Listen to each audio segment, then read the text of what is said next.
In and out the dusty bluebells, in and out the dusty bluebells, in and out the dusty bluebells. Who will be my master? In and out the dusty bluebells, in and out the dusty bluebells, in and out the dusty bluebells. Who will be my master? In and out the dusty bluebells, in and out the dusty bluebells, in and out the dusty bluebells. Who will be my master?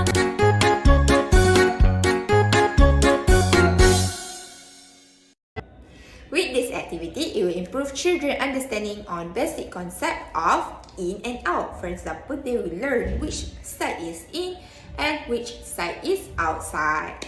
Secondly, it will improve children's communication skill. For example, throughout this activity, they will learn to communicate with their peers and understand instruction and follow instruction, or work on together as a team.